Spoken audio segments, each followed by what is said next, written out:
Start करिए।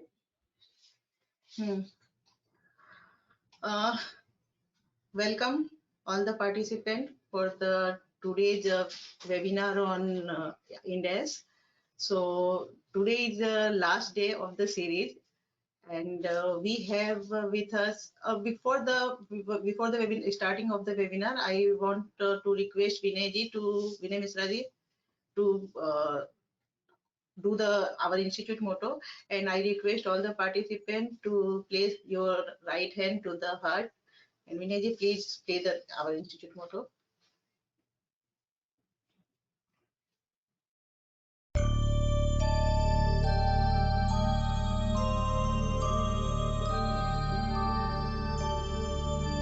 य एष सुप्तेषु जाग्रति य एष सुप्तेषु जाग्रति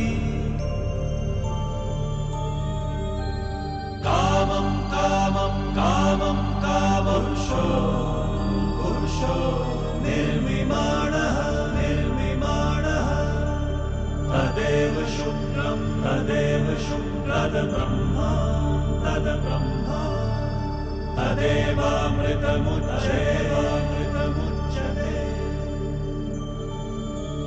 तस्मिन् लोकः शतः सर्वे तदूनात्यपि कश्चन एतद्द्वैत एतद्द्वैत एतद्द्वैत एतद्द्वैत एतद्द्वैत एतद्द्वैत।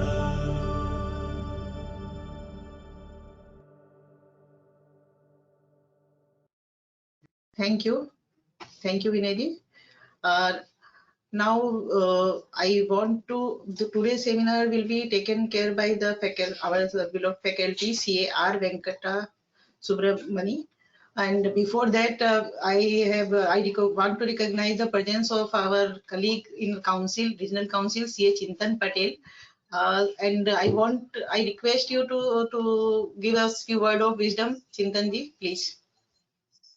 Thank you so much, my council colleague in region CA Pinky Kedia ji, the faculty of the session CA Venkata ji, and all seniors and friends.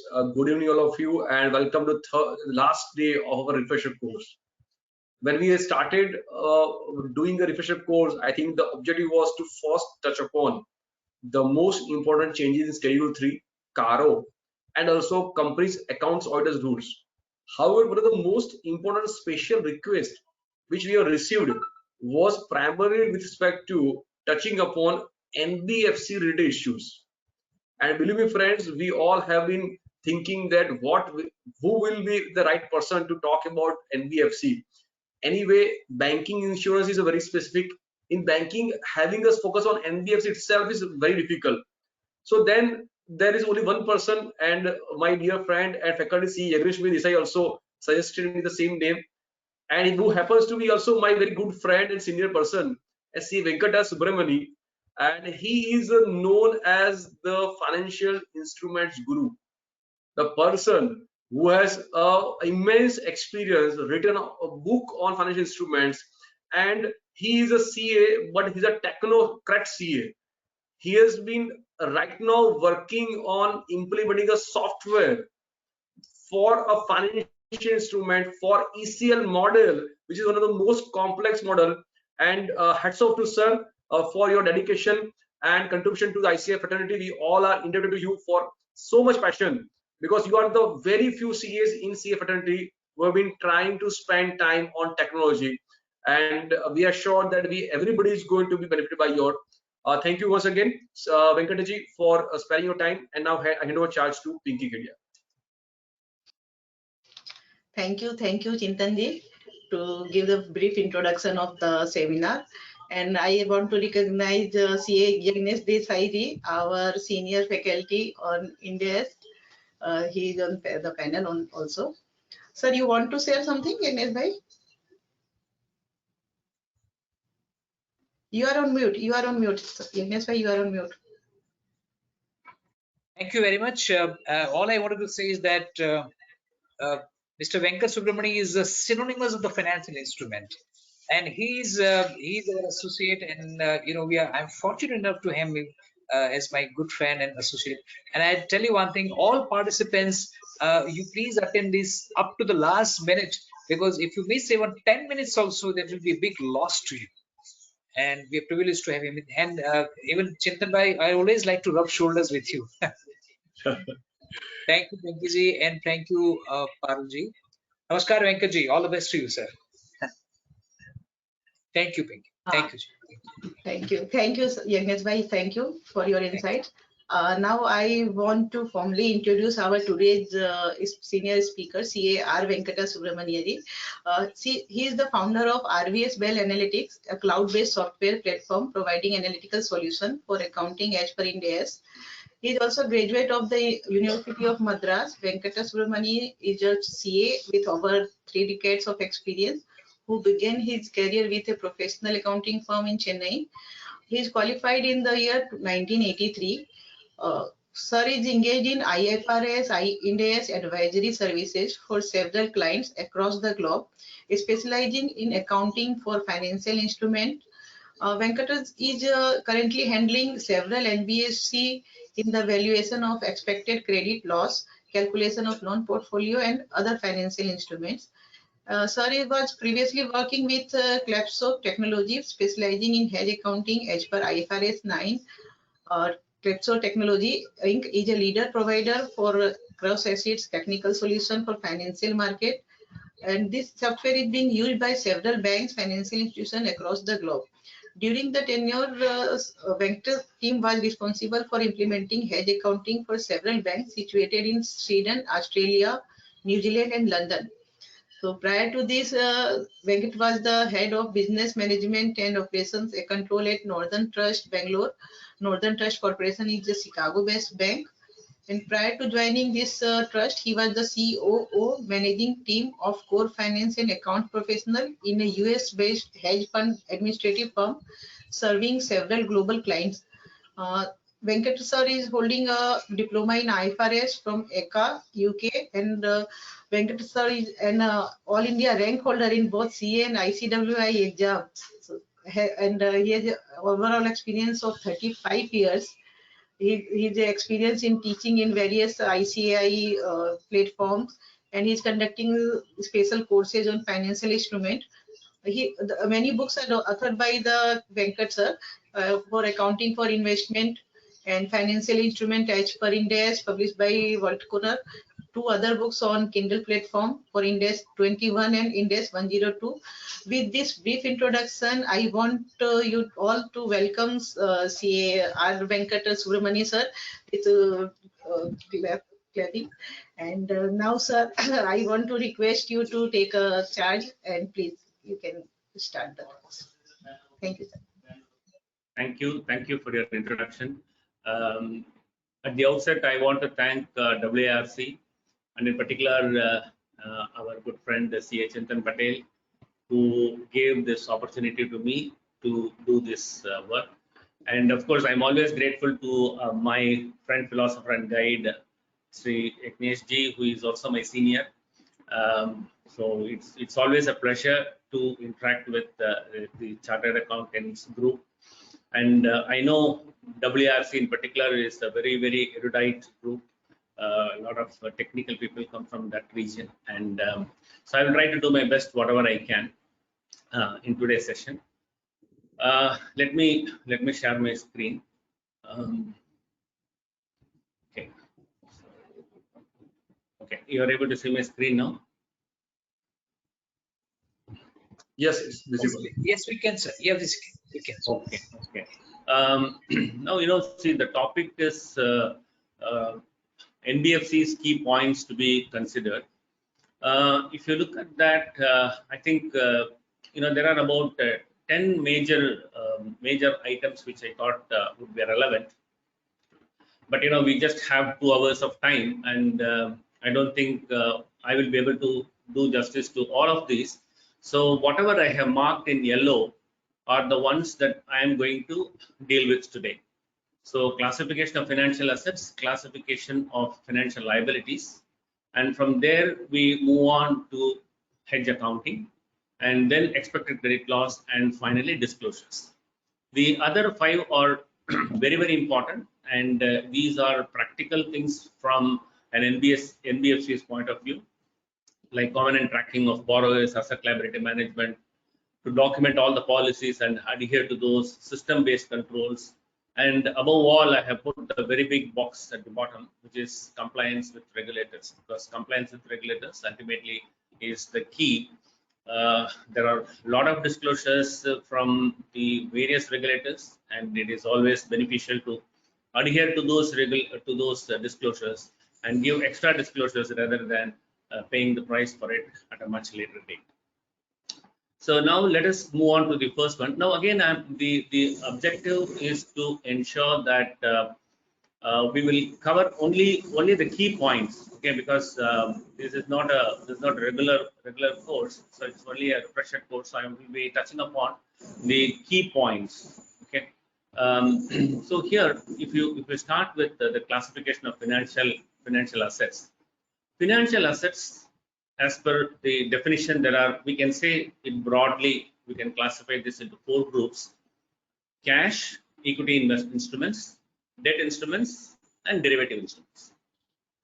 Now the first one and the last one are relatively very, very easy.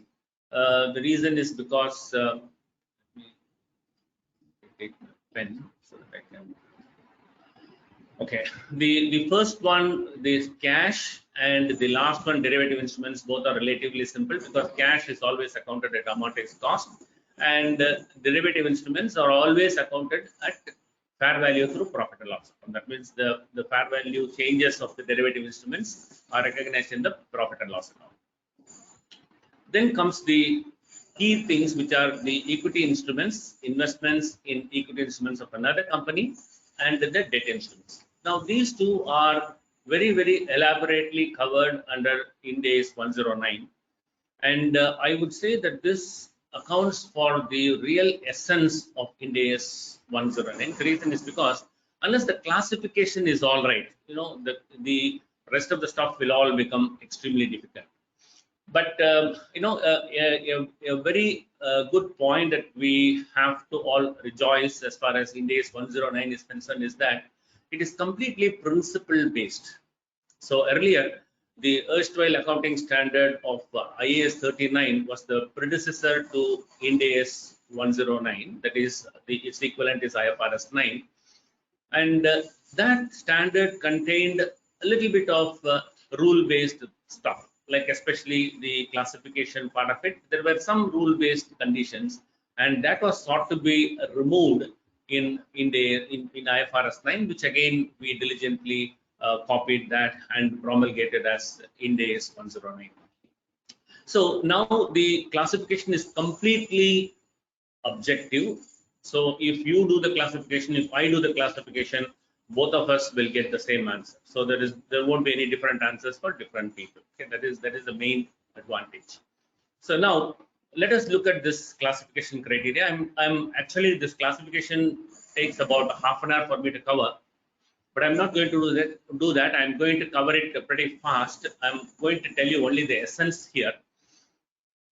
Now the two parts, which is the I think I can do it like this.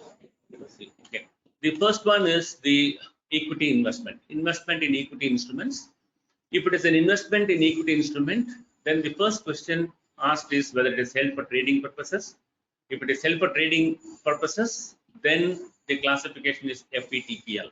If it is not held for trading purposes, then the entity has the choice to decide on a instrument by instrument basis to apply what is called as an other comprehensive income option. So this OCI option can be exercised. This option is irrevocable, but it can be exercised on an instrument by instrument basis without undue delay. If this option is exercised, then the classification becomes FVOCI. So as far as the first category, which is FVOCI, is concerned, this is by way of exercising the choice by the entity. Then the second one, of course, if it is not held for trading purposes, or if the entity has not elected this option, then the classification is FVTPL. So if it is not an equity investment, then the next is it has got to be a debt security. So for debt security, there are two tests that are performed. The first test is what is called as an SPPI test, or in other words, it is also known as to find out the contractual cash flow characteristics. If the contractual cash flow characteristics are solely payment of principal and interest, then the test passes. Now, we should understand that this test is performed at the instrument level. So that means if the test passes for you, it passes for me, it passes for everyone else, because it is done at the instrument level and not based on who holds the instrument. So the first condition, of course, that is that this has to be passed. If the test is passed, then this instrument becomes eligible for being classified as amortized cost. The erstwhile classification was the as per IAS 39 is HTM. So this classification used to be called as HTM, and today even today banks use this nomenclature of HTM. But as far as Ind AS 109 is concerned, this is a taboo. You cannot use the word HTM at all. It is only called as amortized cost. So if the first test is passed, if the first test is not passed, then straight away the instrument is classified as FVTPL. But if the first test is passed, then you ask the next question: what is the business model objective? Is it to collect only contractual cash flows, or to collect contractual cash flows and also to sell, even though infrequently? Okay, now let us see. So if the first, if the business model objective is to collect, not to collect only contractual cash flows, which means the business model objective is to collect contractual cash flows and also to sell. Sell means sell once. It can be sold only once, right? So it is not a question of buying and selling. It is sold once. As a portfolio, what it means is that this can be sold infrequently. It cannot be sold frequently. It can, as a portfolio, if it is sold infrequently, then it becomes eligible to be classified as FVOCI debt instrument. If the second test fails, then it will be treated as FVTPL. Now, as far as the first test is the business model objective, if the test passes, then it will be classified as amortized cost for debt instruments. Now, I want to explain to you that the classification is based on the first one, which is FVOCI, is based on what? It is based on the entity exercising the option. The second one, FVTPL, is the residual class. The third one, FVOCI debt instrument, is by applying a set of objective criteria, and the fourth one, amortized cost, is also by applying a set of objective criteria, which means that the sum and substance of this is that as far as these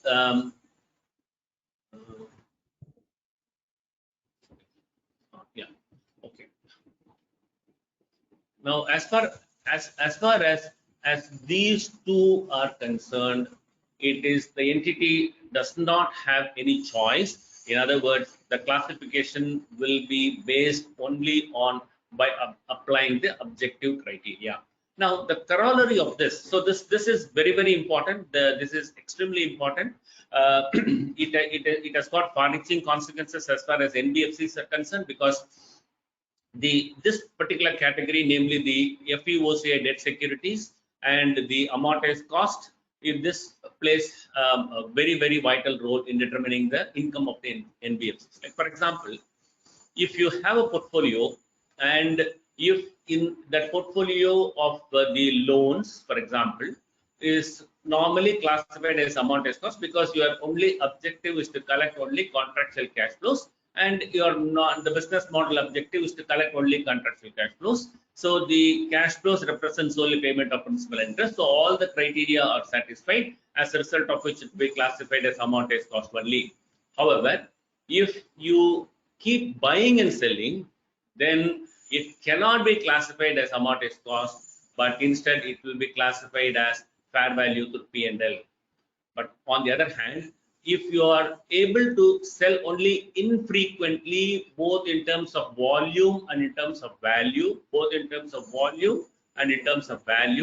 then the classification would be FVOCI for debt securities, for debt investments. Now, so what is infrequent? It is not defined anywhere, but we probably can take a clue from the report submitted by the working group for the Reserve Bank of India, who did on the implementation of Ind AS as early as 2015, and they have suggested that if it exceeds 5%, then there is a case for it to be not to be treated as infrequent. So that means, as a thumb rule, you can keep it. If your portfolio of the amortized cost is say 100 crores, and if you sell, that is by way of securitization, if you sell more than 5 crores, then there is a case for the entire portfolio to be treated as FVTPR. So that is the danger. So if it is less than 5 crores, then you can treat it as an amortized cost. So that is the point, which has a far-reaching consequence on the NBFCs. Okay. Now, the corollary of that is that, as far as the debt securities are concerned, the fair value changes to the debt securities are taken to the other comprehensive income. For the ones which are classified as FVOCI, it is taken to OCI, it is taken to other comprehensive income. And when it is liquidated, it gets plowed back. Okay. Now, this is normally said as a sort of and if it is a case of equity investment, it is not plowed back. It is not plowed back. If it is a debt security, it is plowed back. Now, the reason for this is that I'll tell in one sentence the reason for this logic. First thing is that, as far as equity investment instrument is concerned, the classification as into FVOCI category is by exercising the choice by the entity. And why would the entity exercise the choice? The entity would exercise the choice in order to avoid fluctuations in the profit and loss account. So that is the reason. So if you say that this fair value changes to be taken to OCI is eligible, is available, so long as you hold the investment, and at the time when you liquidate, if you say that it has to be plowed back to the P&L, the very purpose of the entity electing for OCI would be defeated. As a result of this, it is said that even when the asset is liquidated, whatever is transferred to the other comprehensive income will remain there as it is in the case of equity investments. The reason is because this is by electing, by the choice that is exercised by the entity. Now, as far as debt security is concerned, the reason why it has to be plowed back is that, there are two aspects of it. Now, listen carefully. There are two aspects to this. One is, as far as the balance sheet is concerned, this is the balance sheet value. It is always shown at the fair value, because the definition by itself tells you, the classification by definition by itself tells you that this can be sold at any point of time. You have the right, you have the option to sell it at any point of time. So if you were to sell at any point of time, obviously you have to show it in the balance sheet at the fair value. So there is no two ways about it. So that is the reason why it is shown at fair value. On the other hand, the fair value changes to this is not yet due to the stakeholders, even though ultimately it goes to the stakeholders. At this point of time, it is parked only in other comprehensive income. However, when it is realized, that means when the liquidation actually takes place, the entire OCI amount will be transferred to the profit and loss account. The entire amount will be transferred to the profit and loss account. Now, the reason also is partly because that this classification of debt security into FVOCI is not by way of a choice exercised by the entity, whereas it is by applying a set of objective criteria. Okay. Now, that's the key thing as far as this is concerned. I have also conveyed to you the limit of this 5%. Okay, this amortized cost EIR I think this is too familiar to you, but still I will just cover briefly. So you have the face value, or you can also call this, if it is a loan, you can call this as the value of the loan, and if it is a bond, you can call this as the price that you are going to pay today. That is, you are going to buy it at a discount of say 85. In the case of a loan, you can assume that this 15 rupees of the difference between 185 is on account of transaction costs that are eligible, that are integral to the lending activity. Okay, there are certain items that transaction costs which are part of the EIR. There are certain transaction costs which are not part of the EIR. Let us assume this 15 rupees is part of the EIR. Then you will have to compute what is called as an effective interest rate. Effective interest rate means it is the IRR as per Excel. As per Excel, it is the IRR. As per the accounting standard, it is called as EIR. And as per the bond market, the same thing is what is called as a yield to maturity.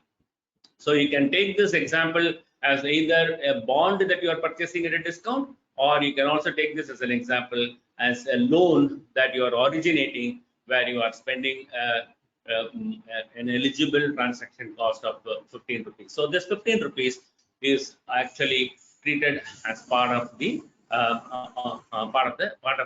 interest income, because this is what you will ultimately get. Like for example, this could be the fees, the processing fees that you initially charge, which has the characteristics of interest income. So this has to be recognized over the remaining period of life by way of applying the effective interest rate. So the effective interest rate remains constant. Now, one more point here I want to tell you is that as far as EIR is concerned, it is always fixed. It is more like a rate that is written in, that is cast in stone. It never ever undergoes a change, except for one case where the EIR undergoes a change, is where there is a fair value hedge for an interest rate risk. If that hedge is discontinued, then the EIR undergoes a change. So that is the only case that is contemplated in the standard.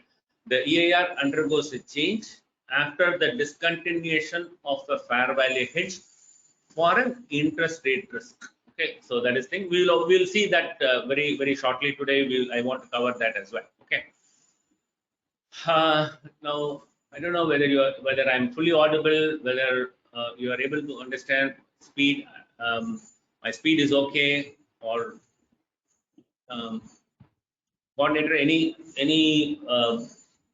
feedback from the participants, anything, because I don't think this is quite interactive, so I don't. So it's perfectly all right, sir.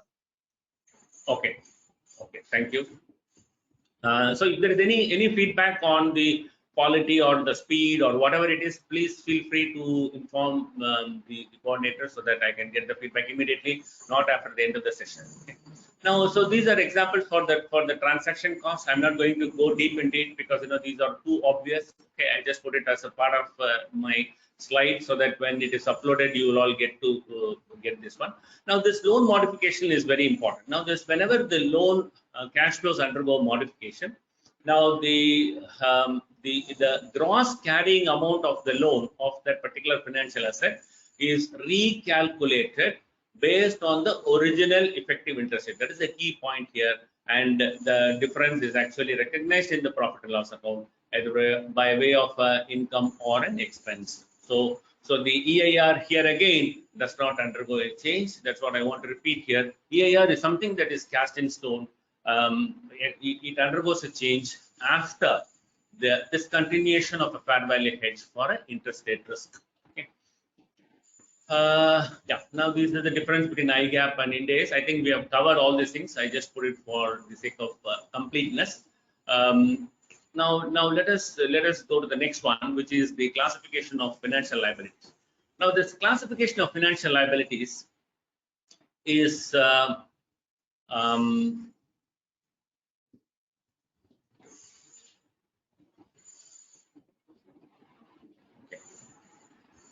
now, this classification of financial liabilities is extremely easy. It's very easy because there are only two classifications. One is FETPL for all the derivatives. Okay. Then for the trading items, including derivatives, it is FVTPL. That is, it is routed through the profit and loss account. For all other financial liabilities, it is amortized cost. So far, so good. It's very, very simple. It is not at all complicated. It is amortized cost. Now, I just want to demonstrate to you one thing here. I take this opportunity to do that here. Now, let us assume there is a liability, a fixed rate. I mean, you have a liability of say 100 crores. Okay, let us assume you have a liability of 100 crores. Okay, and this liability is to be paid after say 5 years. This liability matures after 5 years, and after 5 years you have to pay 100 crores. After 5 years you have to pay same 100 crores. Forget about the fact whether it is floating rate or fixed rate. Okay, there is a liability.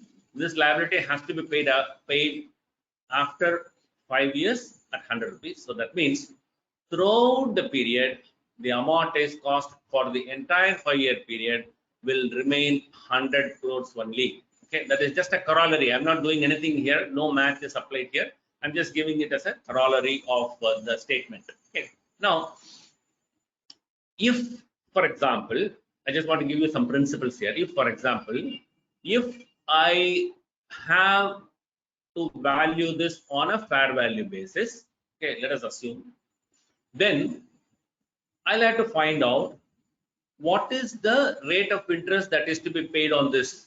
Whether it is, if it is a floating rate, then this will be fair value will be 100 always, will be 100 crores always.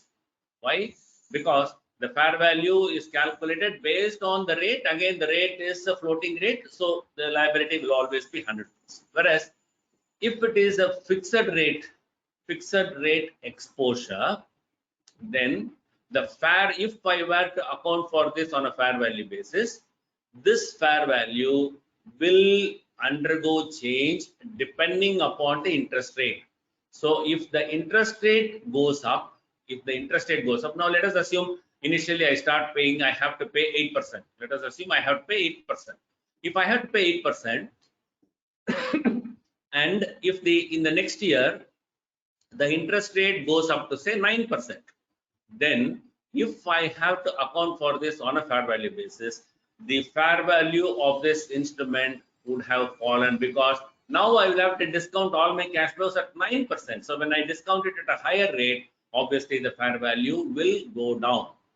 So the corollary of this is, if the interest rate goes down, the fair value of my liability will go up. Okay, so just keep this in mind. We will be using this information subsequently. Okay, now let us assume that there are two instruments. We have two instruments.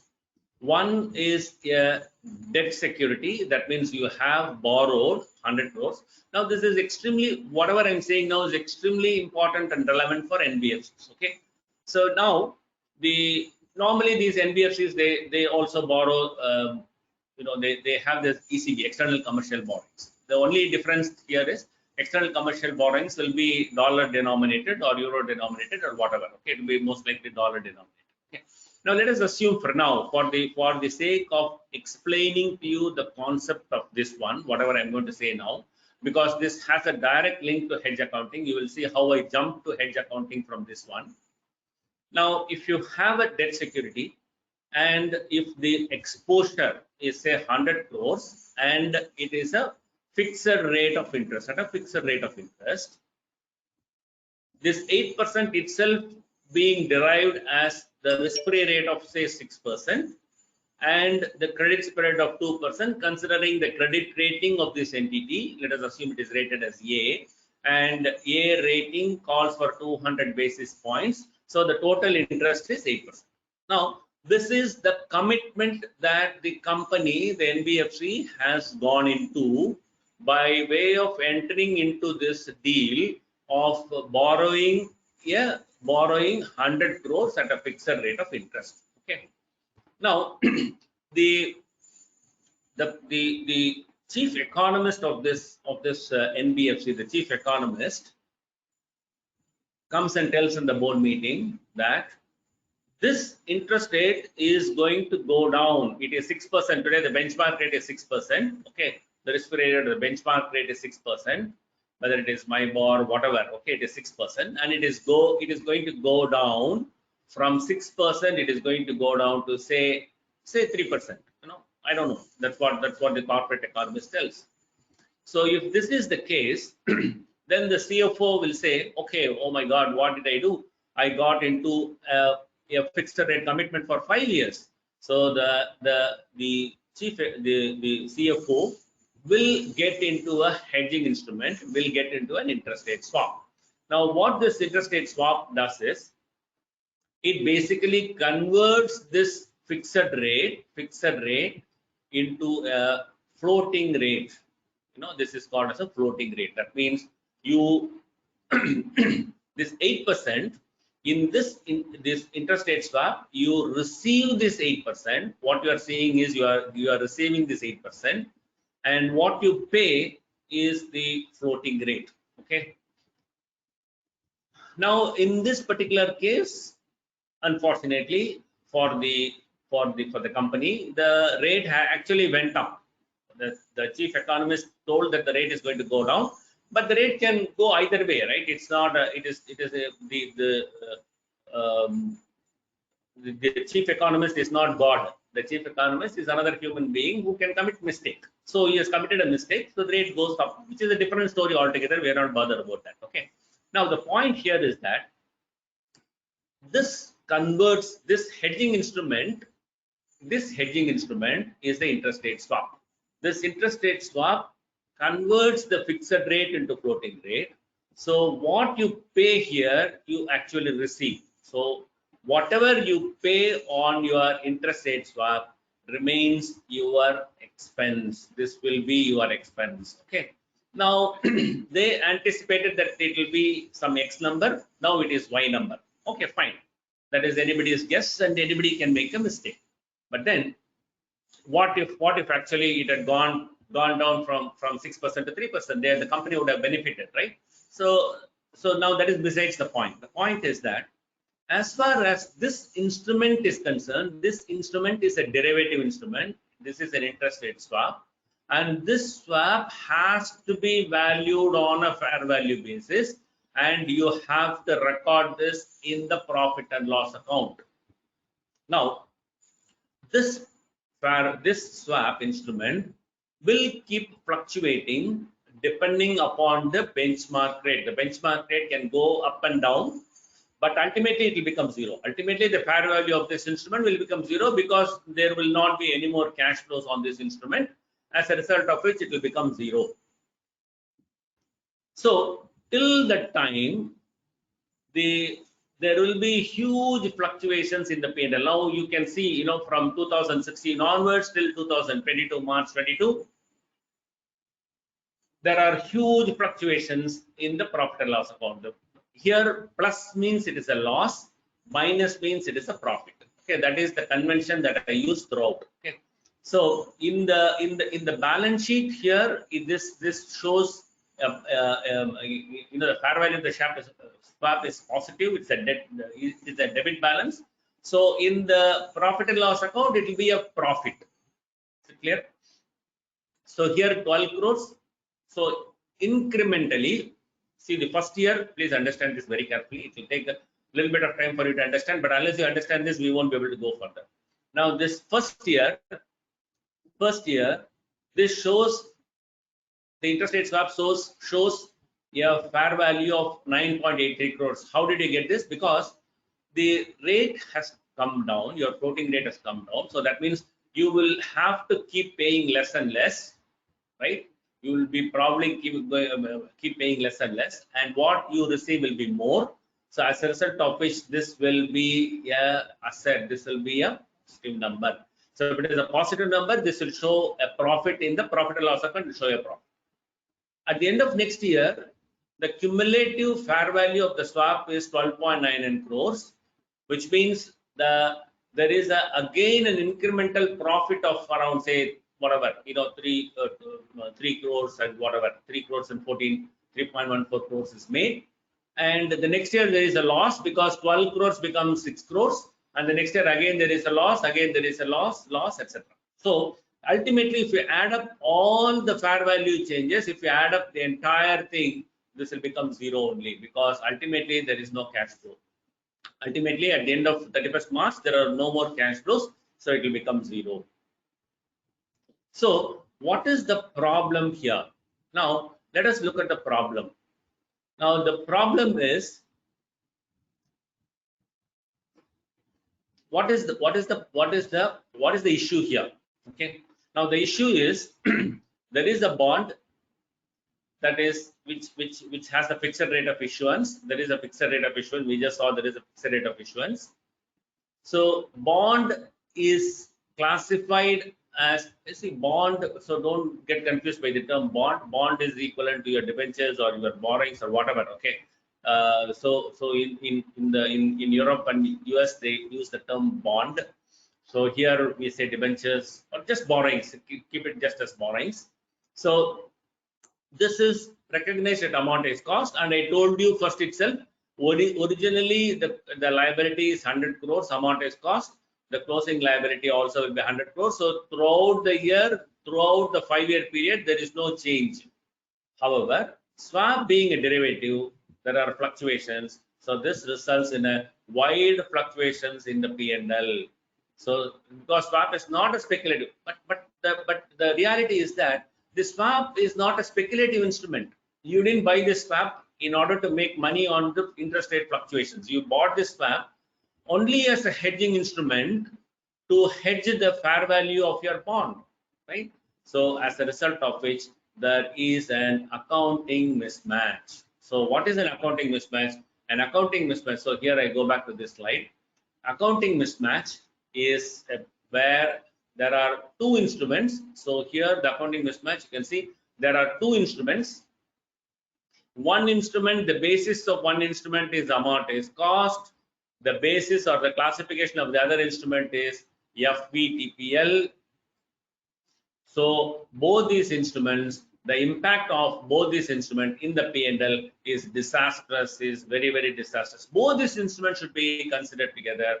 So this is what is called as an accounting mismatch. So if there is an accounting mismatch, Ind AS 109 tells you that if there is an accounting mismatch, don't worry, you value your your bond or your liability on fair value option. That means you exercise this option, exercise this choice.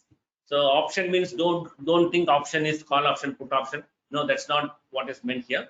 So this option means choice. So you exercise this choice, which is fair value choice, fair value option. You exercise this fair value option.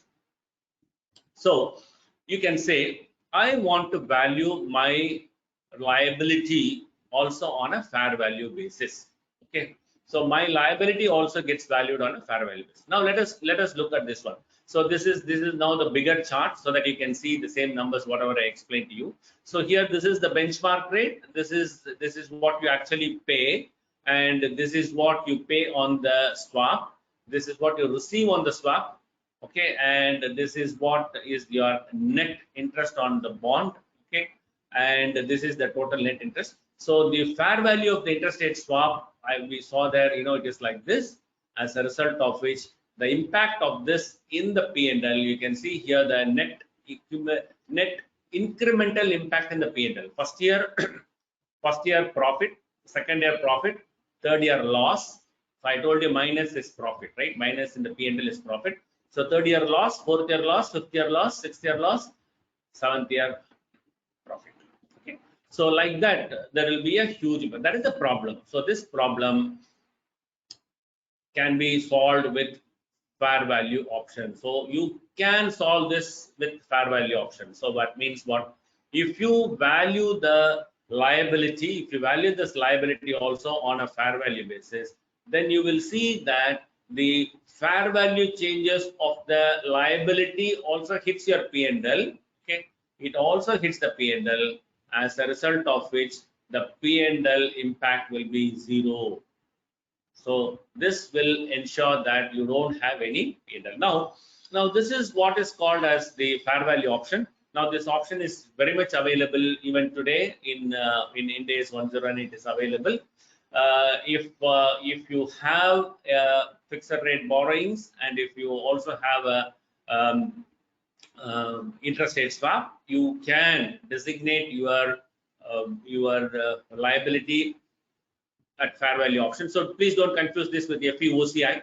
So because I've seen many people saying, what is this? Is this FVO, FVOCI? What is fair value option? Has got nothing to do with FVOCI. Is a classification of financial asset. This is a financial liability. So fair value option is applied for the financial liability.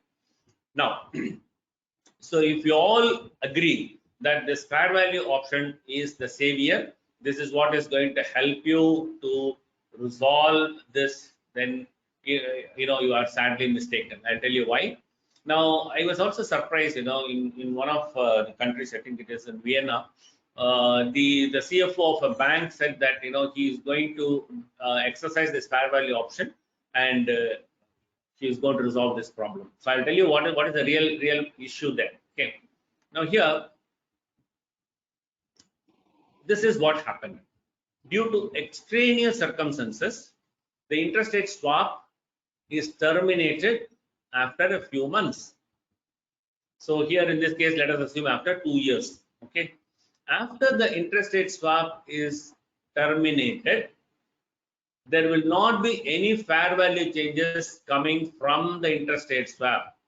However, this option of this fair value option, whichever you have availed, is irrevocable, and your P&L is impacted by the fair value changes of the bond after IRS is terminated. So the remedy is worse than the disease. So in this case, whatever you thought as the remedy, which is the fair value option, is actually worse than the disease. So here what happens? Let us look at this one. So the first year you opted this one. Okay, so you made this one. So your P&L was 0. Very happy. Second year, your fair value of the swap became 13 crores, close to 13 crores. Fair value of the debt also was minus 13 crores. So as a result of which your P&L was 0. So far so good. But then there is no swap because the swap is terminated. So the fair value changes from the swap is 0. However, there are fair value changes coming from the debt security because it is irrevocable. This is irrevocable. So you find that the P&L is still plagued with the fluctuations in the P&L. So there is huge fluctuations, as a result of which fair value option is not the remedy. So I just want you to understand that there is a problem. The problem is because of the two different types of classification for the two instruments, which should be considered together. So we have two instruments, which is a liability and an interest rate swap. Both these instruments should be considered together. Unfortunately, one is classified as amortized cost, the other is classified as FVTPL. So there is an accounting mismatch. So in order to solve the accounting mismatch, if you think that fair value option is the right choice, it may be the right choice, provided you do not terminate the interest rate swap. You do not terminate, you do not manipulate with the interest rate swap. It is a good option, no doubt about it. However, you can never be sure. The Treasury Department will sell at some point, and if that happens, then you are at a greater problem because your P&L will again continue to have fluctuations, and most likely the CFO will be chucked out. Okay, so that is the situation. Now there is one more thing I want to tell you. Now we will see what is the solution for that. Okay, so you need not get worried. There is a solution for that. We will see what is the solution. So the fair value option is also exploited by someone. I'll tell you how. Now, the first year, this is what happened. Okay, so it becomes 0, 0. We all know that. Okay, then this stopped.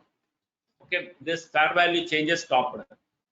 But then the company became very, very risky. The company became very risky because the CFO and the CEO joined together, and they ensured that the company is perceived as highly risky, as a result of which the credit rating agencies downgraded the company's credit rating, and the credit risk component went up, the credit spread went up. So when the credit spread goes up, now here the credit spread goes up. So what will happen when the interest rate goes up? The fair value will come down. So the fair value of the liability, the fair value of the liability comes down. Is it a profit or a loss? It's a profit. So here in this case, the company becomes more and more risky, but the profit and loss, you will find that there is more and more profit that is coming to the company. Do you understand the anomaly here? So the company becomes more risky. The company becomes more risky. However, the company continues to make more and more profit because the fair value changes of this are taken to the P&L. Of course, on 31st of March, there is a huge drop of say 10 crores there, no doubt about it. But till the time, because they don't care, they are in 2018, 2019. Okay, they don't care. In the long run, we are all dead. In the long run, we are all dead. So we don't have to worry about the long run. So today, what it is? So today I'm happy because I'm getting more profit. Do you understand the problem here? The problem is this fair value option. People started exploiting this fair value option. So when this fair value option got exploited, immediately the accounting standard setters realized, they woke up and then they said, okay, we understood what is the problem. So now they said that, okay, the fair value changes here. This is the fair value of the debt. Okay, so this is the fair value of the debt. Now this fair value of the debt is broken into two components. One component is the fair value changes on account of the benchmark rate. Okay, fair value changes on account of the credit risk. Now fair value changes on account of the credit risk. This is taken to the other comprehensive income. This is recognized in OCI, which means you will not be credited with the profit and loss account on account of this. However, for this alone will be taken to the P&L. So fair value option cannot be exploited by unscrupulous people because the fair value changes on account of the credit risk is taken to the other comprehensive income. This is also called as the own risk, impact of own credit risk. Is it clear so far? So I have now completed the classification of assets and classification of financial liabilities, and I've explained to you what is the problem, what is the problem in the classification, and how this can be resolved. But the accounting mismatch can be resolved. So the accounting mismatch can be resolved by exercising this fair value option. However, fair value option is not the right choice because it can either be exploited or it can get into a problem where the interest rate swap or the derivative instruments is terminated and the original liability continues. So the original liability will continue to have fluctuations in the P&L. Okay. Now let us move on. So we still have a problem on our hand, right? Our problem is not yet solved. We will see how to solve this problem. Now the next one is your hedge accounting. Okay. Now hedge accounting obviously is the answer. Okay. So the cat. Now here this hedge accounting is the process by which the effects of P&L on your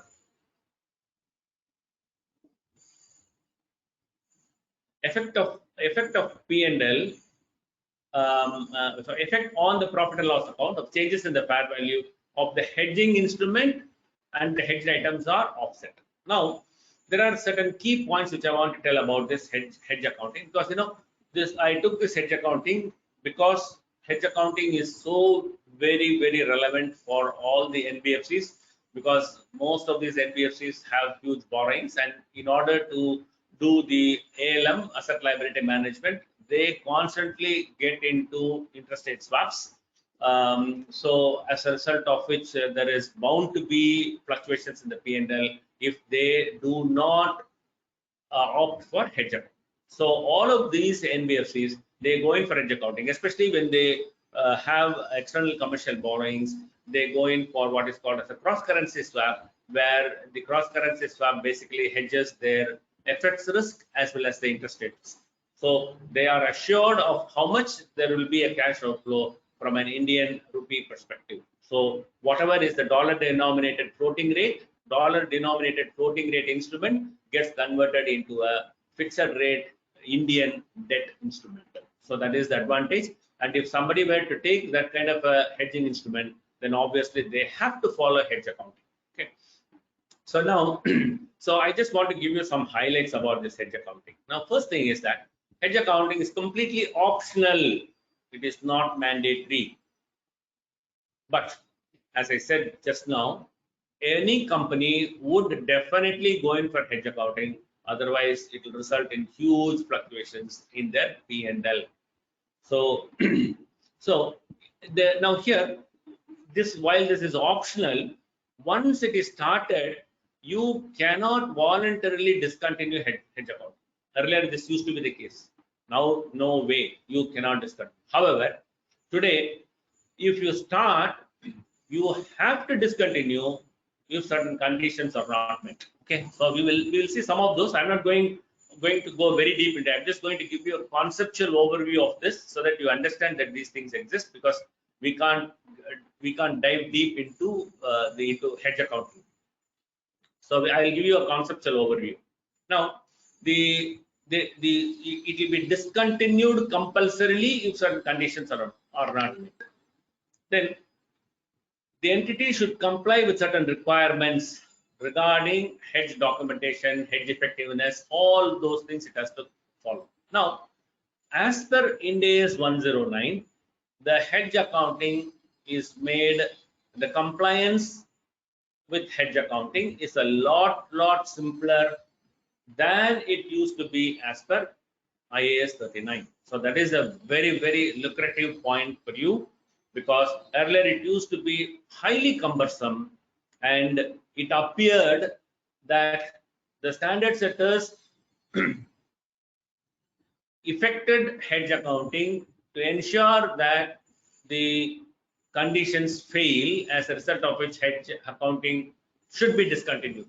Today, the standard setters have realized that, and today it is drafted in such a way that there are more chances that you will be able to pass, and you will be able to get the hedge accounting in place. That means you don't have to unnecessarily discontinue hedge accounting. Okay, so it is always advisable to comply with hedge accounting to minimize the impact. Okay, now that is something. Now, the objective of hedging is to reduce the risk exposure and to minimize the loss. The objective of hedge accounting is to protect the profit and loss account from unintended fluctuations in profits. This is the word I have coined myself. So the objective of hedge accounting is to protect the profit and loss account. Here you are protecting the profit. Hedging, you are protecting the profit. Hedge accounting, you are protecting the profit and loss account from unintended fluctuations in the profit. Okay. So these are all the instruments that are used: FX forwards, options, okay, futures, interest rate swaps, options. One thing is I want to tell you is that only bought options can be designated as a hedging instrument, and not sold options, because you cannot increase your risk. The whole objective of hedging is to reduce your risk. By selling options, you are basically increasing your risk. Okay. Similarly, your caps and floats, all the caps and floats, so long as it is bought, bought caps and floats can be designated as hedging instrument. Okay. Then okay.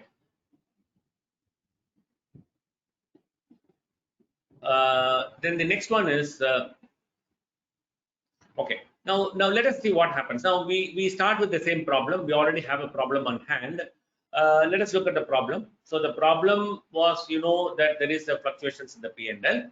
Now this hedge accounting tells you, so long as you have a proper hedge documentation and hedge effectiveness test, etc., if you comply with the requirements of hedge accounting, then you can value the debt security. That means the fair value changes of the debt security can be taken to the profit and loss account. Okay, so this one is possible by way of hedge accounting, not because of FEO. Please don't mistake, please don't misunderstand. It is also possible by FEO. So here you won't see any difference because we are in the happy path. What is the happy path? Happy path is where there are no disturbances, there are no terminations. You have not terminated the interest rate swap. So whether if you have not terminated the interest rate swap, then whether you are following FU option, whether you are following hedge accounting, it doesn't make any difference. It will be, the result will be one and the same. Here there is no P&L impact. Okay, now this is the happy path. Now let us look at the problematic path. The problematic path is where the swap gets terminated. Now what happens? Now here the swap gets terminated. So when this gets terminated, now this has stopped receiving fluctuations in the P&L. Okay, they stop receiving money to reduce your there are no fluctuations here. But then normally this you would have continued to value this on a fair value basis. Now you don't have to do that. If you are following hedge accounting, what you need to do, you have to find out what is my amount, what is my carrying value. I don't want to use this as the word amortized cost. What is my carrying value?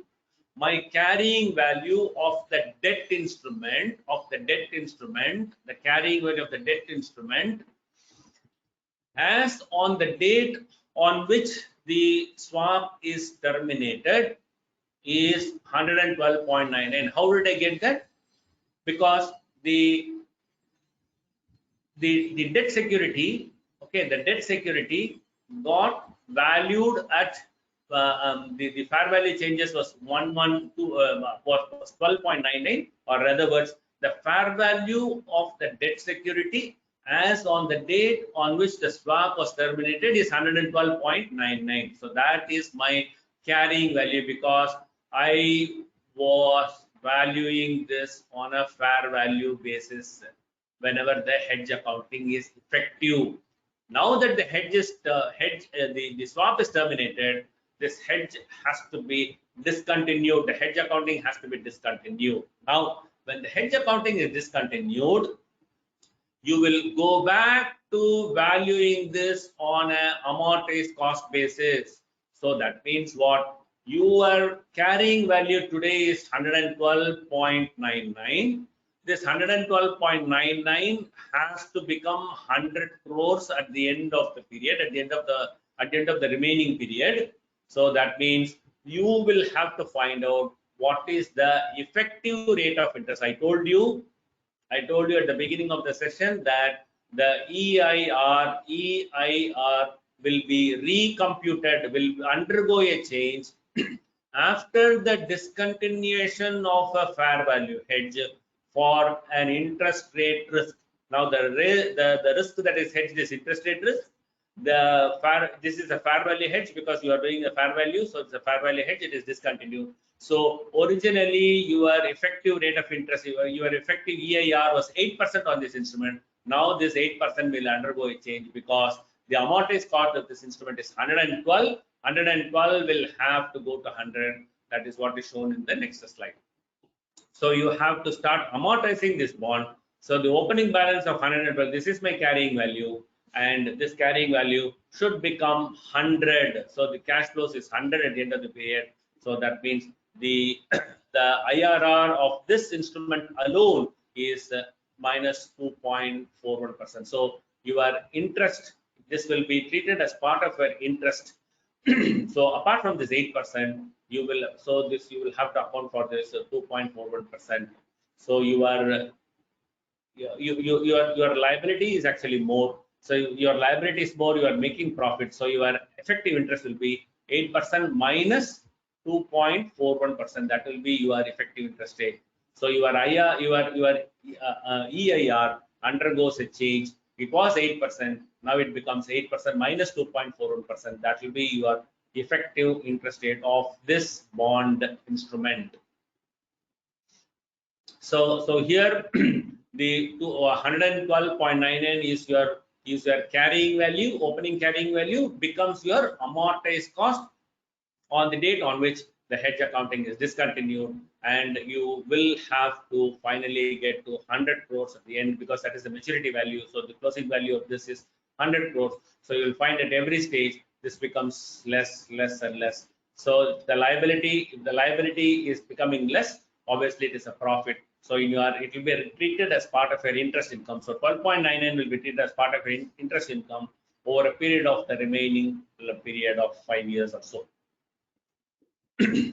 I hope you are able to understand, because there is no way I can get your feedback or your questions here.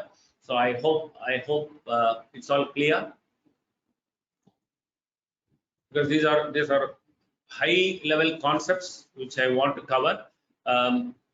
Okay, now so this is the ineffective portion. Ineffective portion is taken to the P&L. So normally, both these are valued on a fair value basis. So when you value this on a fair value basis, there are bound to be some minor differences. So just want to illustrate that.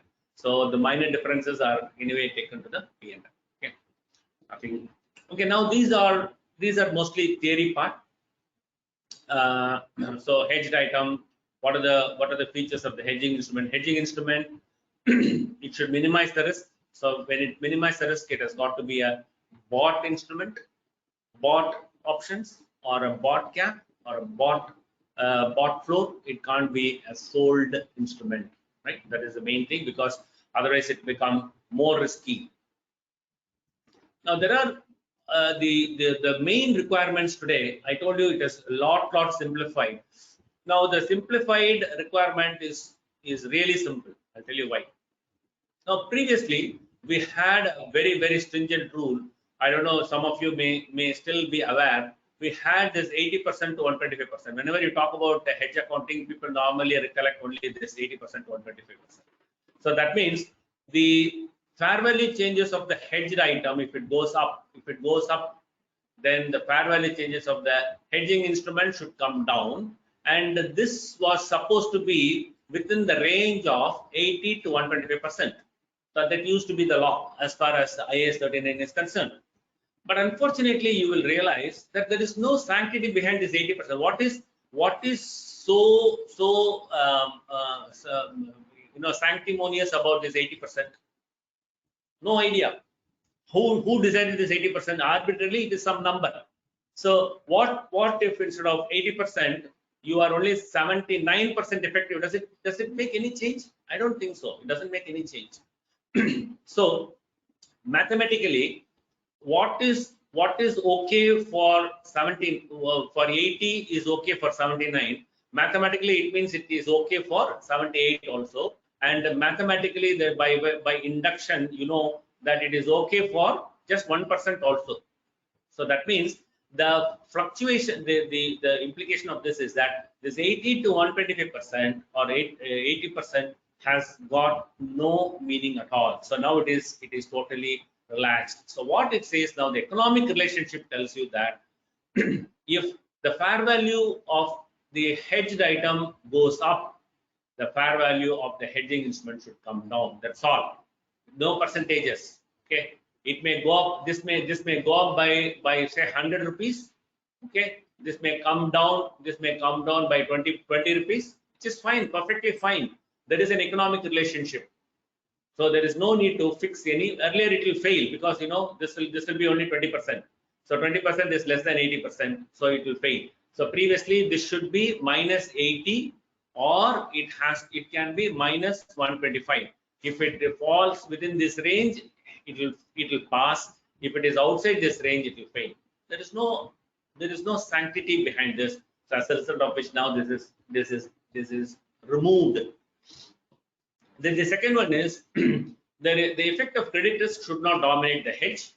So there should not be any credit risk on account of the counterparty. So that is the second one. And the third one is the hedge ratio for accounting purposes should be the same as actually deployed by the entity. Now these are practical things which are introduced, but from an accounting point of view, it is not much. So it will be part of your effectiveness requirements. Okay. Now this is the new concept, very important concept, and this is applicable to all the NBFCs. Very important. Now you have to have a strategy and you have to have an objective. Right? Now let us take the case. You know, we saw one case, or we can take one case where, because of you have entered into an interest rate swap. Okay. Now, because of entering into this interest rate swap, your interest outflow is actually more by, say, 10 crores. Okay. If you had not taken this interest rate swap, you would have actually saved this. Do you get my point? So by taking this interest rate swap, you are worse off. So how can you call this as a hedging instrument? That used to be the question. So how can you call this as a hedging instrument if you say that I will make profit only 50% of the time? 50% of the time I will lose. So obviously mathematically, you know, 50% of the time your interest rate will be above a particular number, say 8%. 50% of the time it is bound to be below this 8%. So if you say it is like that, then obviously you can't call this as a hedging instrument. But then the interest rate swap is taken not to make any profit on its own, but instead it is to conform to the risk management strategy. The risk management strategy is established at where? It is established at the highest level. For example, you may be sitting in Bombay and managing say 500 crores. So 500 crores, whereas your company may be headquartered in London, where the entire money that is managed is probably $2 billion, right? So when they manage $2 billion across the world, they know how much of this should be in fixed rate, how much of this exposure should be in floating rate, and they would have devised a strategy.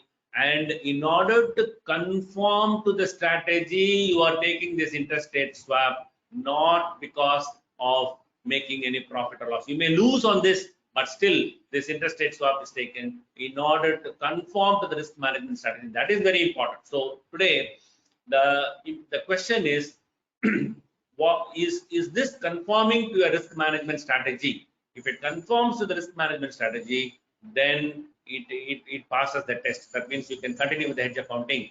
If the risk management strategy is not, if the derivative is taken,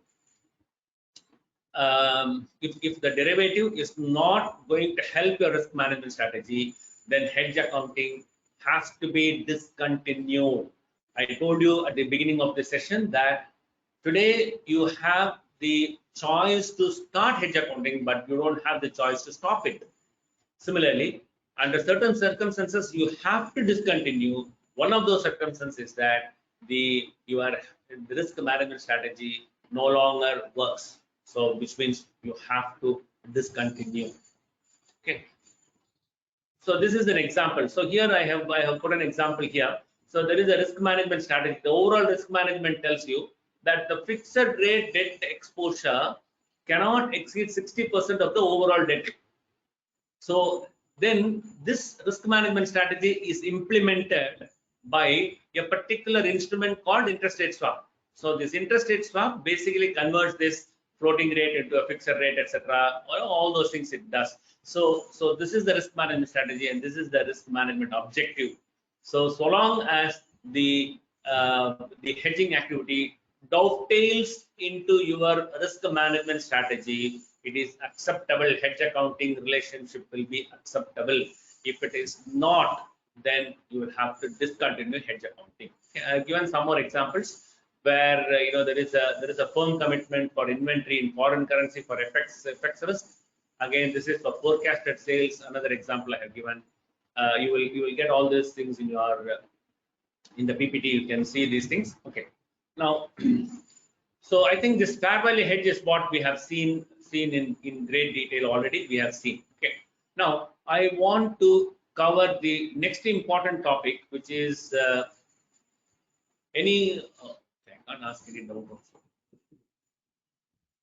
Any specific questions, doubts, or anything, or is it okay? I want to give you an overview of the hedge accounting from an NBFC point of view, because there are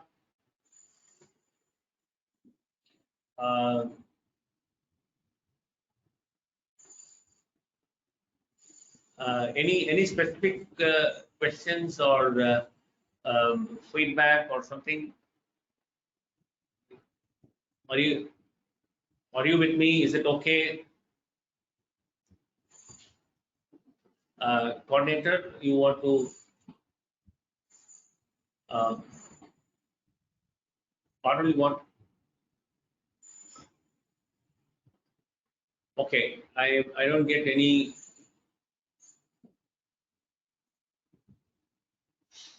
Okay, let us move on to the next major topic, which is the expected credit loss. I was reluctant to take this topic in the beginning because this may perhaps eat away the entire time. So that is the reason why I thought I'll probably keep it at the end, so I can always cut short the discussion on expected credit loss. Okay. Now,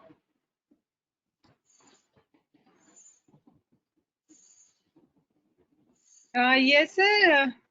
Hello. Yes. yes, please. Yes, sir. What's the issue? No issue. I just want to.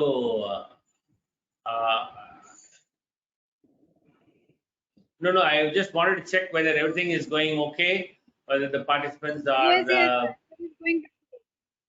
it's going very good. Okay. Yeah. See, unfortunately, we are not able to get any feedback or any questions or anything like that. So that is the reason why I take a. Sometimes you may want to change the speed depending upon. Hello. Yes, please. Sir, do the question I do, sir. Yeah. Okay, sir. Sorry, say that again.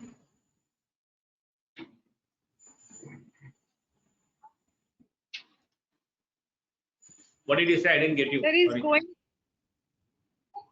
Question I did, sir, हमने.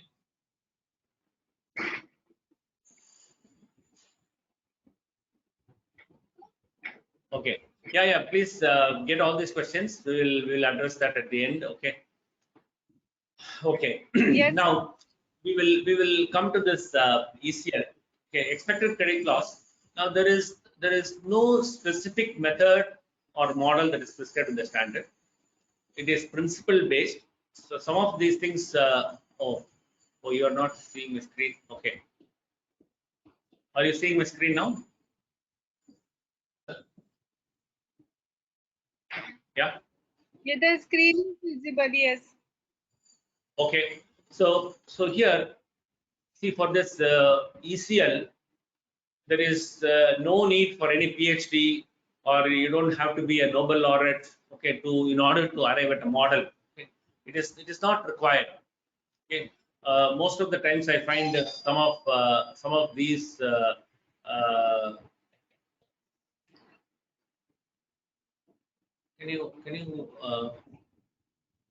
can I just pause for a minute, please? Okay, sir. No issue.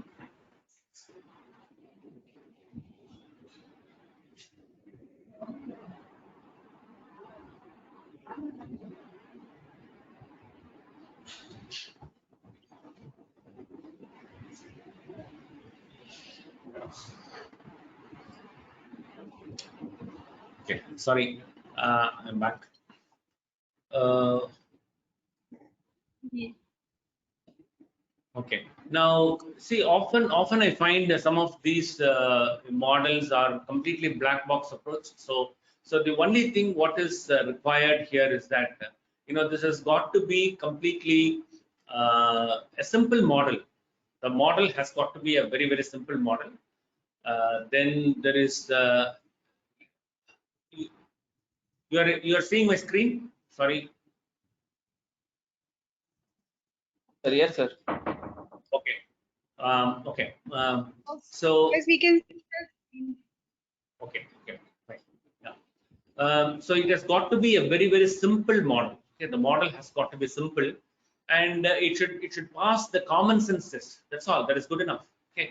And one of the things the regulators are very, very keen about this one is that it has got to be completely consistent. You have a model, you have to be consistent. So the reason why they are insisting that it should be consistent is that sometimes an entity may probably change the model in order to get a different number to suit their requirement. Okay, so that is what the regulators are very wary of. So as a result of which they said that whatever model you have, don't change it unless there are compelling reasons for you to change. That it's not as if you cannot change. You can still change. Maybe you can change once because you started off with a particular model. Based on some of the data that is available, based on the set of data that is available, you pitched upon a particular model. Later on, when the data collection becomes better, you may want to change the model. So you should have proper reasons why you are changing the model. But the model can be calibrated. You can calibrate the model progressively. So calibrating is keeping the same model, but fine-tuning the model, truing it up. It is called truing up the model, so as to get a better and better results over a period of time. Okay, that is possible.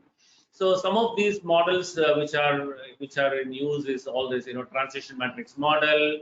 Then you have discounted cash flow. Then for project loans, then separately for receivables. Okay, we'll try to cover one or two to give a complete idea.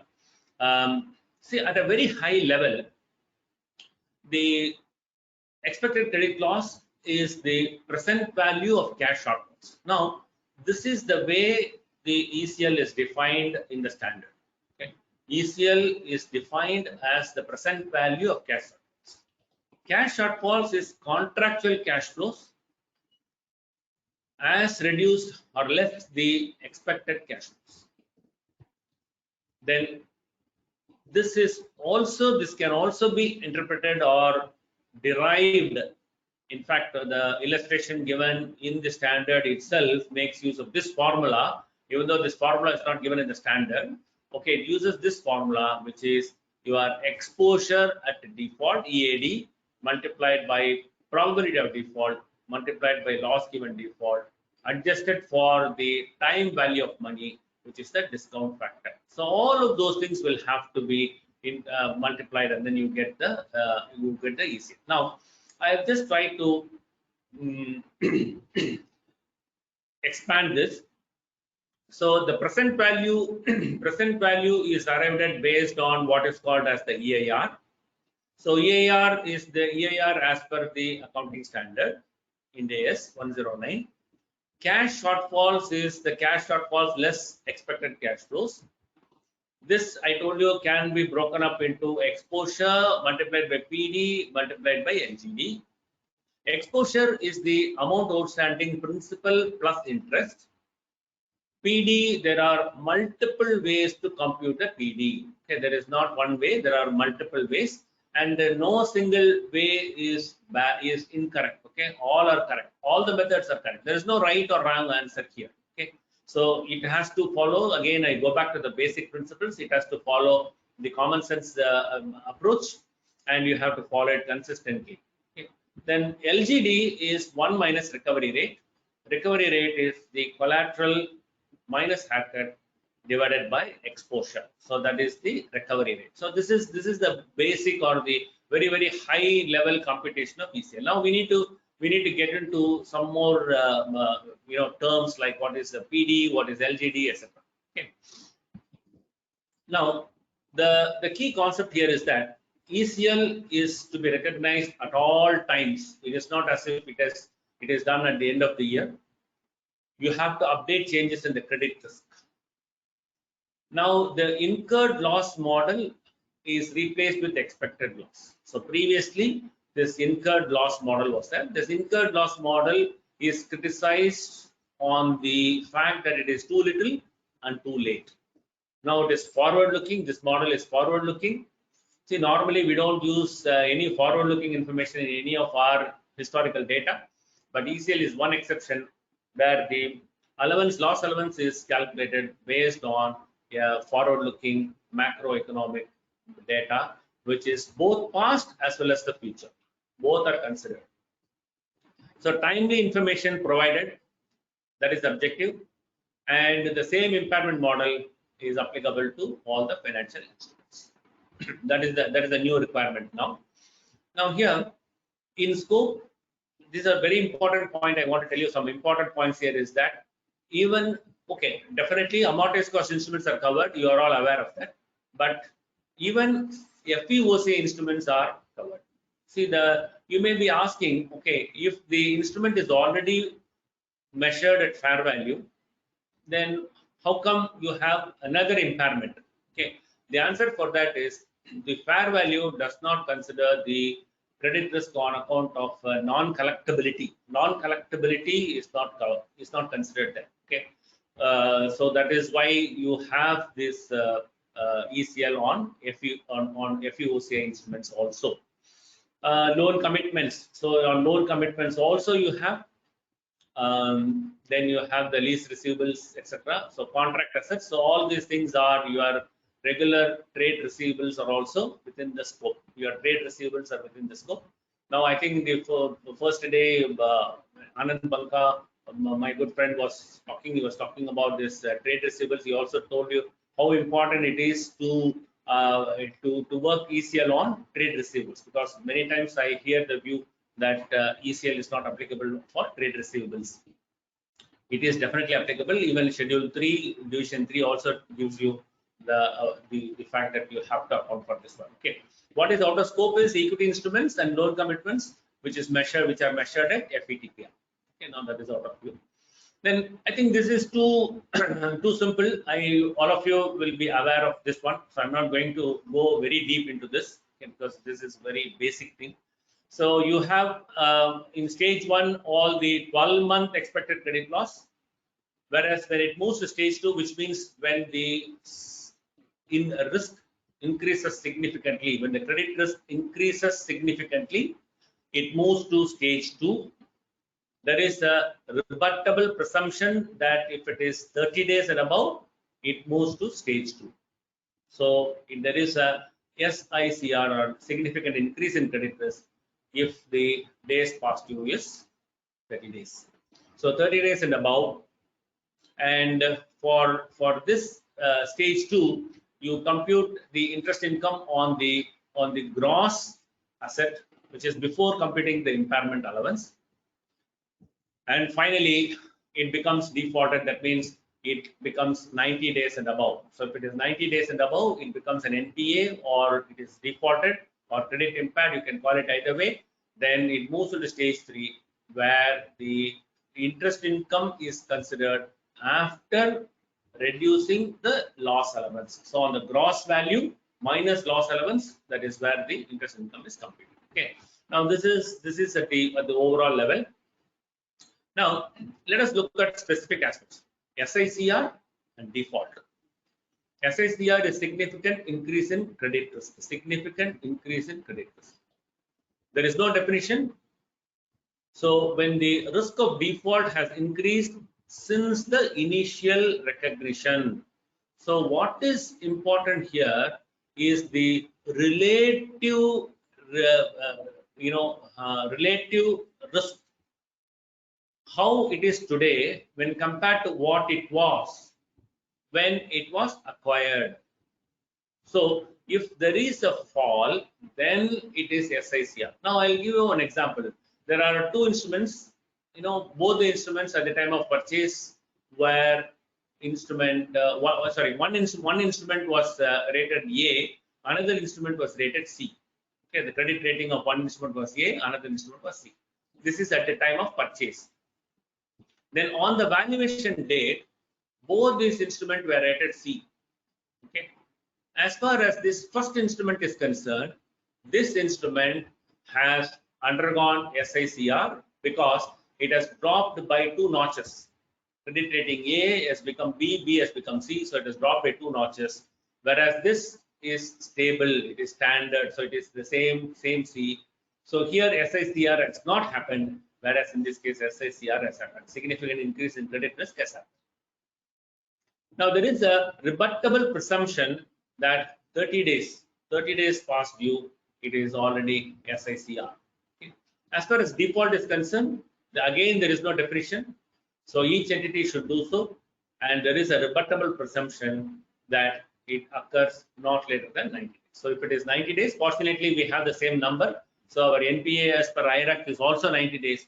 So 90 days, here also the default is 90 days. So if it is 90 days, then the probability of default is taken as 1 because it is already defaulted. So then credit impaired assets, I think, this is the same as defaulted. So there are what are the evidences? And one important thing is that credit impaired financial asset, that is the defaulted assets, interest revenue is calculated by applying EIR to the amortized cost. Amortized cost means gross carrying amount as reduced by the loss allowance. For an asset that became credit impaired, okay, the calculation reverts back to the gross basis if the asset is no longer credit impaired. So it can go back and forth, from stage 1 to stage 3 and stage 3 to stage 2, etc. It can go back and forth. There's no problem, except there is only one exception to the rule. That rule is for the assets that are purchased or originated credit impaired assets. So these assets, at the time of purchase itself, it was credit impaired, then it never reverts back to a gross basis. It will always remain in the stage 3 only because it never goes back to the gross basis. Okay, so this is as far as the credit impact. Now let us look at this one. Now we'll come to the essence of this ECL. So these are all the 9 points that we are going to discuss today. Okay. First thing is segmentation. Now segmentation is very, very important. You have to segment your portfolio because we are talking about several hundred or thousand small loans.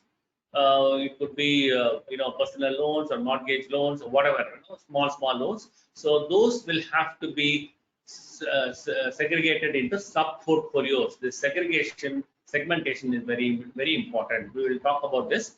Then methodology, what is the methodology, whether transition matrix method or DCF method or whatever, maybe the roll rate method, there are some methods that are given.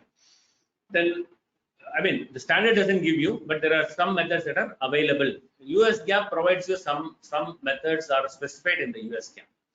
Now, what is the basis for arriving at the PD? What is the basis for arriving at the loss given default LGD? And how do you compute the exposure at default? Then what are the macroeconomic factors that you should consider, and how to account for this as additional scenarios? Then how to account for COVID scenarios? Then can there be additional macro scenarios? Now this is very, very important. I'm going to talk about this, very extremely important. Okay. And finally, assign the appropriate probability weights for the various outcomes and scenarios. Okay, so this is the whole thing that we're going to discuss today.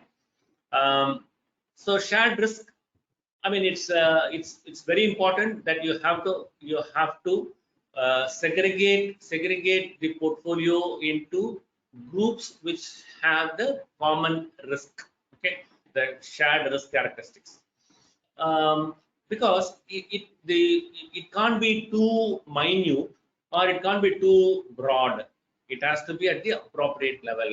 Then only you will be able to capture the credit risk movement of the credit risk can be captured only if the common risk characteristics are properly grouped, then the portfolio is properly grouped.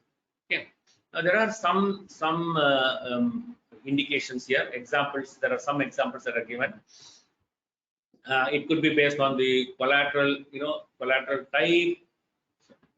On the collateral type, it could be based on the credit rating, asset to value, duration, industry. It can be based on geographical location, or it can be based on the origination, when the loan was originated, and based on some payment structure. Now, these are all some of the indicative things where you can group it. Then, first thing is, there is no specific method that is given in the standard. This I already told you. Now, you have to select the appropriate method based on the availability of data. So this is very, very important, based on the availability of data and based on the reliability of the data. Because the client provides you the data, to what extent you can rely on the data. Based on these two, you may probably have to change your method, change your approach, change your method. Okay. Then,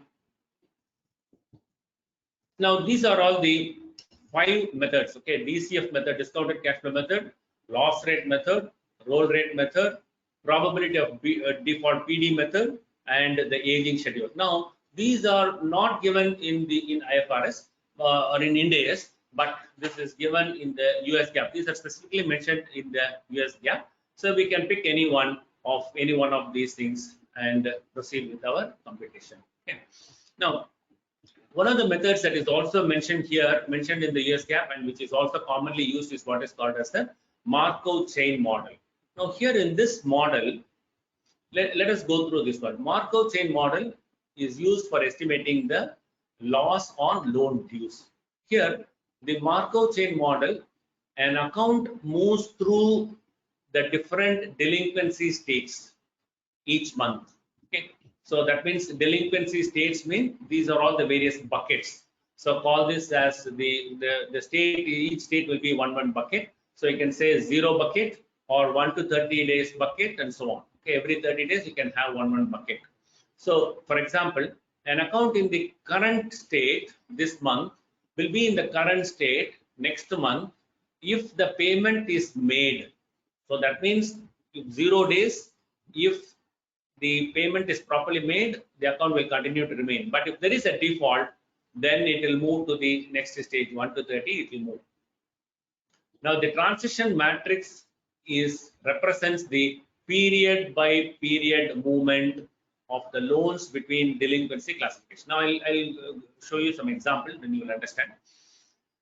Now, these are also called as the roll rates. Okay, and the transition matrix are also called a roll rate matrix or transition matrix, we call it differently. Ultimately, this is what will be the outcome or output.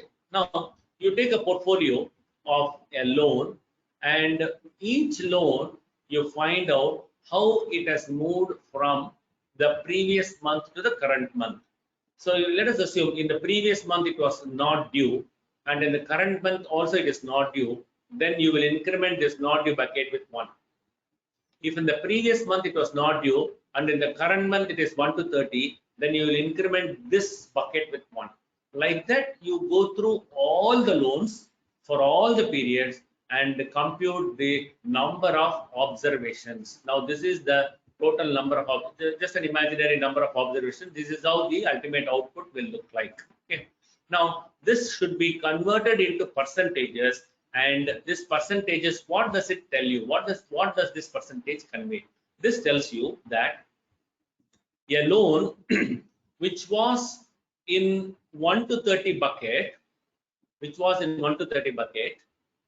has a probability of 68% to stay in the same bucket in the next month.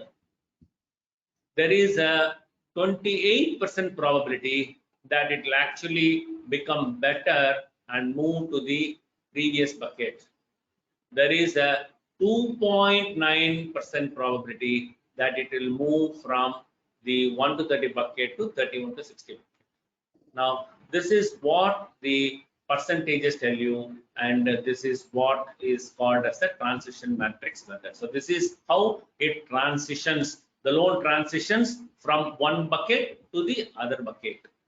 And now, what the standard wants is you have to find out the probability of default on a 12-month basis.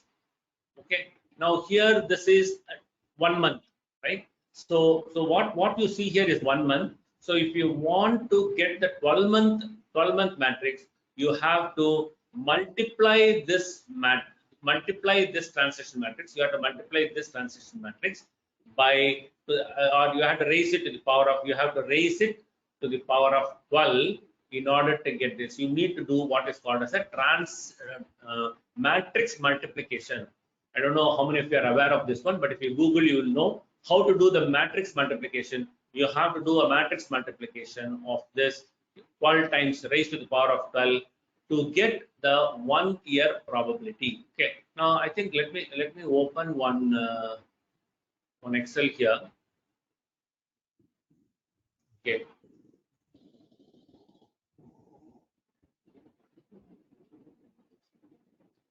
Are you able to see my Excel sheet now? Please answer whether you are able to see the Excel sheet. Sometimes, when I change the application, you may not be able to see. Okay, I think you are seeing. Okay. Okay. So now this transition matrix, you can see here, this transition matrix. So this is the monthly transition matrix, the same number what you saw there. Okay, this is the same number. So this is the monthly transition matrix. And you raise it to the power of 12, you will get this number. So this is called 1 year matrix. So what does it tell you? It tells you that there is only a 17% probability that a loan which was in 1 to 30 bucket will continue to remain in 1 to 30 bucket at the end of 1 year. There is a 78% probability that it will move to the not due bucket. So that's what it tells you. And there is a probability of these two put together, or there is a 1% probability that the loan will get defaulted, because if it moves to 91 days and above, it becomes defaulted. So if it moves to these, that means there is a 1% probability that it will get defaulted. So if currently a loan is the DPD is say 5 or 10 or whatever, it becomes 1 to 30, then there is a 1% probability that it will get defaulted. Currently, if the loan is between 31 to 60 days, there is a 10% probability that it will get defaulted at the end of the year. So this is how the transition matrix is constructed. Okay, and this is how the PD is arrived at. So this is one way of arriving at the probability of default. So several ways. Transition matrix, whatever we saw now, transition matrix is one way. You can also get the transition matrix from the credit agencies. The credit agencies also publish transition matrix. Okay, you can also get it from them. Now let us see what is LGD, loss given default. Now there will always be some collateral that will be considered. So the collateral is considered for each and every loan, okay, wherever it is available. Then you have to apply appropriate haircut. Like for example, if the collateral given is say gold, okay, probably you may apply only 5% or say 10% haircut, because gold is generally realizable to the extent of say 95%. On the other hand, if they give the collateral as say for example land and building, you may probably have to cut off 40%, because you may not be able to sell at the rate which they tell you. So you may have to apply a higher haircut for those. So recovery costs are also considered. Then you should also consider the time lag from the time the loan gets defaulted till the time the collateral can be realized. Normally, it may take about say 3 to 4 years or 5 to 6 years to realize the money. So you should consider that time value also. Then recovery rate is the present value of the collateral divided by the exposure. Loss given default is 1 minus the recovery rate. Finally, your loss given default will be 1 minus recovery rate. This you have to calculate for all the loans on a loan by loan basis. Now, macroeconomic factors. There are several forward-looking macroeconomic factors that are available. Like for example, you have inflation, you have unemployment rate, you have interest rates, GDP growth rate, house price index, house purchase index, then any other data. All of those things are available. Then what is important is you should find out whether there is a statistically acceptable correlation between the receivable data, that is the loan data. Loan data is called as the dependent variable, and the macroeconomic data or macroeconomic factors, which are called as the independent variables. So you should find out whether statistically it passes the test. Only if it passes the test, you should use those variables. Just because you have a lot of variables, you can't use all the variables unless the variables pass this test. So I will show you simply a mechanism how to do this process. Okay. First one is steps to build the scenarios. Get the loan receivables data snapshot for the last say about 30 years, 30 periods, or it can be 30 quarters or 30 months or whatever. Get the relevant macroeconomic data for the same period. Run a multivariate regression analysis. Find out if the statistical test passes, that is R-squared test, and the p-value, etc., should pass statistically. Then if it doesn't pass, iterate the regression analysis with a combination of the independent variables. Finally, use the intercept and the slope to arrive at the multipliers. Now, I'll give some example here. So here, this is the macroeconomic factors. What are the macroeconomic factors covered? GDP, inflation, risk-free rate. So I'm taking it from right from 2015, March 2015 onwards till 31st March 2021.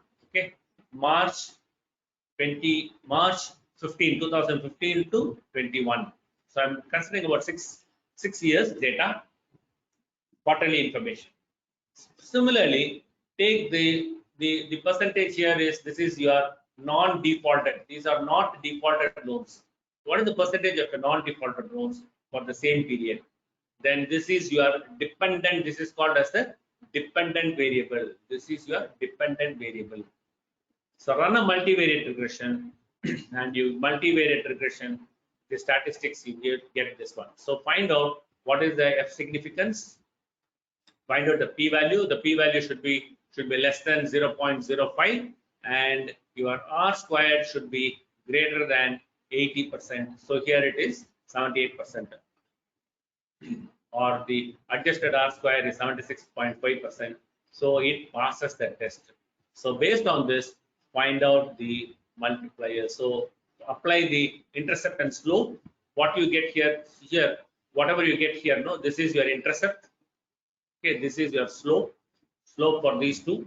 So apply these two and find out the multiplier. So apply these two and find out for the projected one. So you get these projected numbers.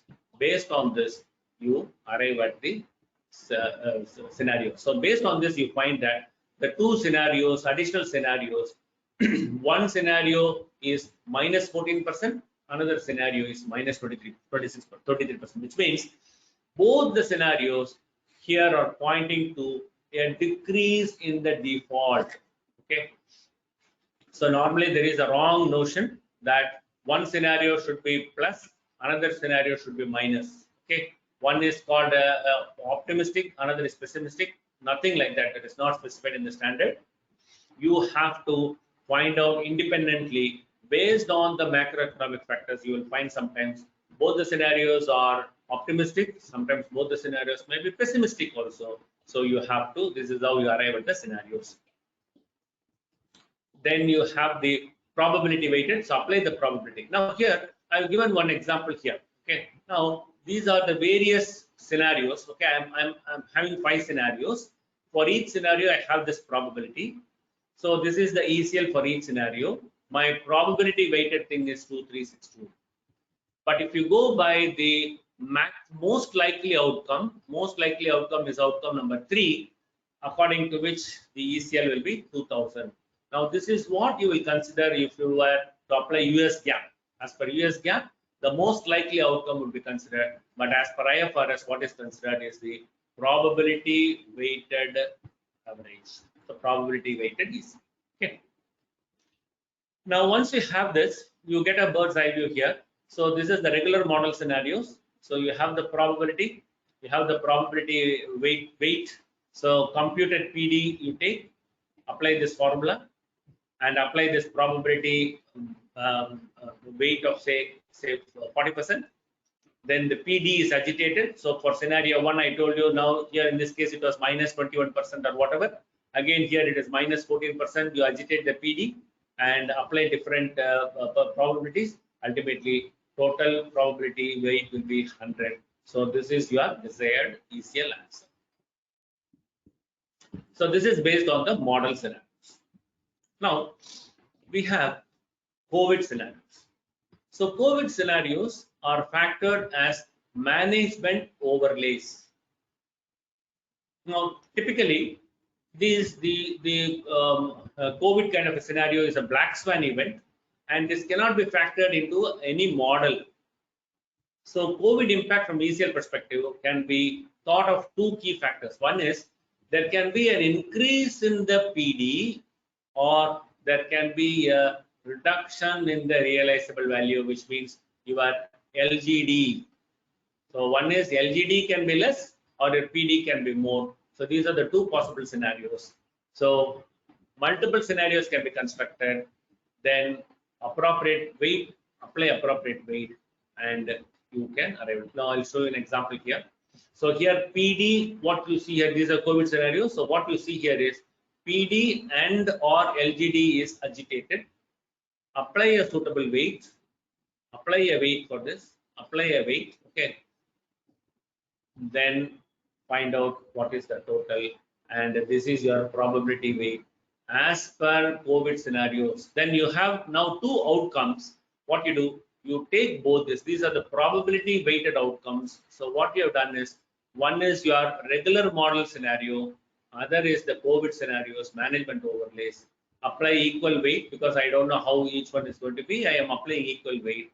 Find out the total. Now, so far so good. This is what we have been doing. But then suddenly what happened last December?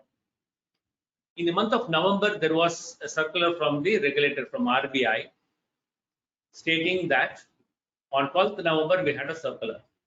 This circular mentioned that the NPA will be calculated in a different way. Okay.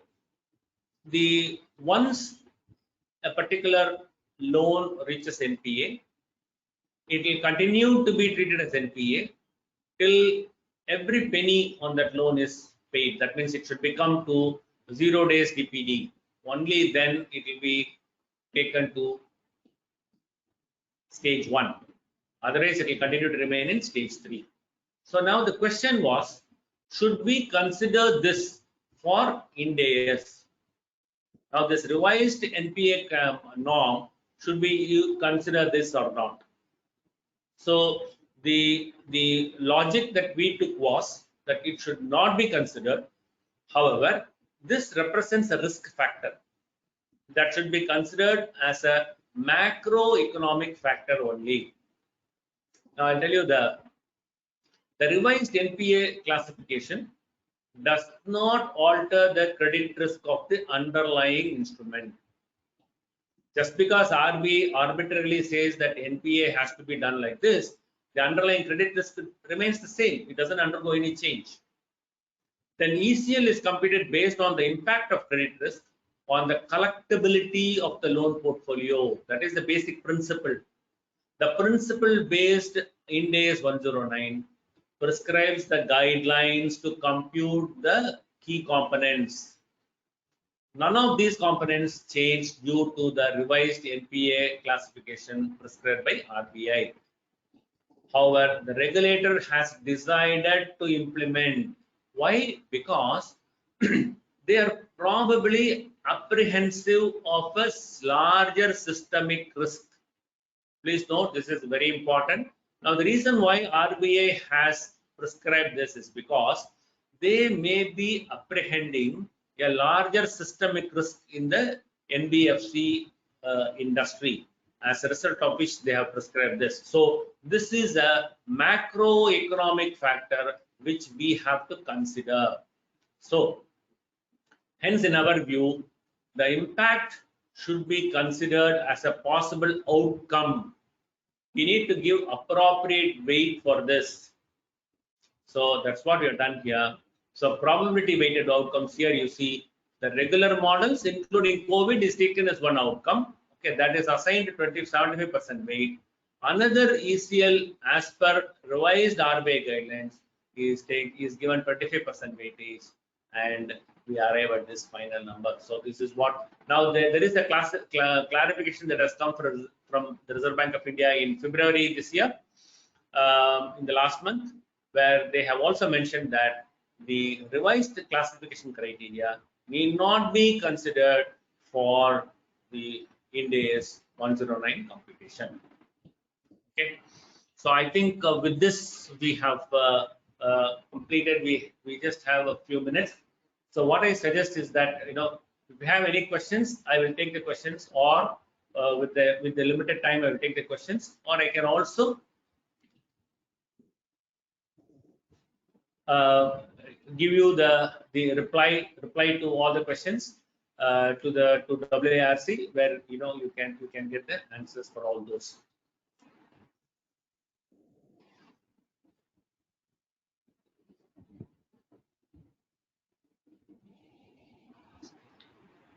Thank you, sir.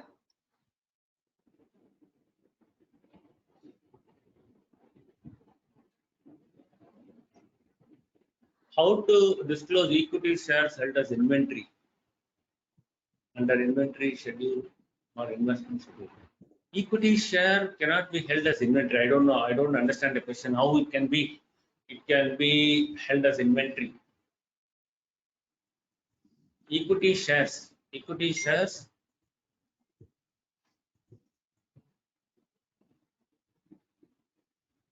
Equity shares held as stock in trade. Stock in trade. You mean to say equity shares which are held for trading purposes? Equity shares which are held for trading purposes. Okay, I know I'll have to. I don't know offhand which schedule, which particular line item. I'll have to refer and tell you. I don't know the schedule by heart. I will probably check and tell you. So, what is the rate for discount factor? For discount factor, can you give more context to this? What is the discount factor for what? For calculating?